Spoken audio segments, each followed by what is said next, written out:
जोहार। ये है रेडियो खांची, हम सबका रेडियो 90.4 एफएम।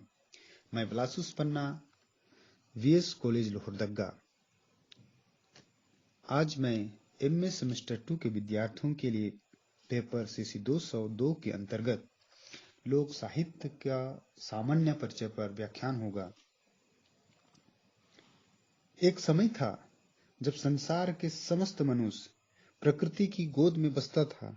यूं तो प्रकृति की गोद में विचरण करता था तथा प्राकृतिक जीवन व्यतीत करता था, और वह प्राकृतिक देवों का उपासक।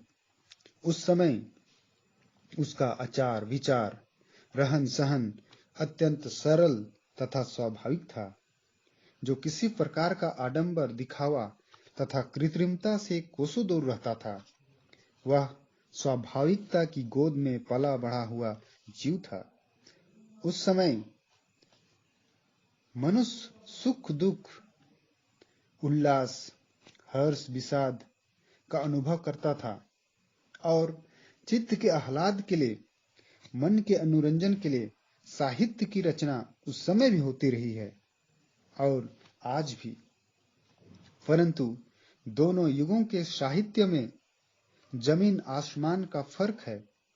पूर्व में उसके समस्त क्रियाकलाप, उठना बैठना, हंसना बोलना स्वाभाविकता से आगे रहता था, तथा सुख दुख की स्थिति में उसके भावनाओं की अभिव्यक्ति में सहजता, सरलता, स्वाभाविकता और स्वतः स्फुरित होती थी। जबकि आज का साहित्य अनेक रूढ़िवादियों से जकड़ा हुआ कविता पिंगल, शास्त्र और व्याकरण की नई और नपी तुली नालियों से प्रवाहित होती है। वर्तमान साहित्य अलंकार के भार से तो बोझिल है, साथ ही कथाओं में अनेक प्रकार के शिल्प विधान को ध्यान में रखकर किसी रचना में अनेक नियमों का पालन करना पड़ता है।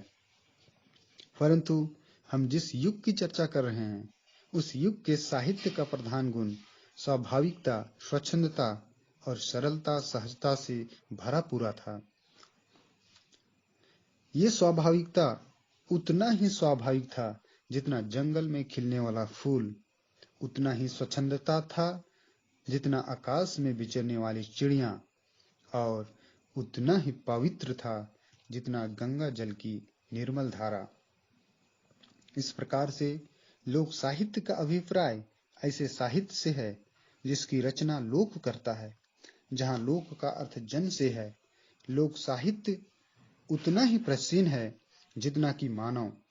इस प्रकार लोक साहित्य ऐसा साहित्य है जिसमें आधुनिक सभ्यता से दूर अशिक्षित जनता के संपूर्ण जीवन दर्शन यथा रहन सहन, प्राचीन परंपराओं, मान्यताओं, विश्वासों, आस्थाओं, रीति रिवाज, कहानियां, गीत, कहावतें इत्यादि का एक परंपरा के प्रवाह में एक पीढ़ी से दूसरी पीढ़ी निरंतर मौखिक रूप से प्रवाहित होती रहती है। उसे ही लोक साहित्य कहते हैं।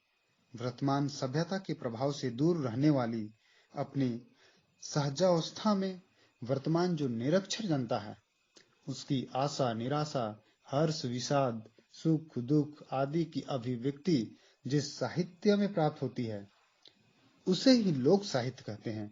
इस साहित्य का रचनाकार, इस साहित्य का रचना काल इत्यादि का कोई अता पता नहीं होता है, और आज उस समय के साहित्य का जो अंश सुरक्षित रह गया है, वही हमें लोक साहित्य के रूप में उपलब्ध होता है। धन्यवाद।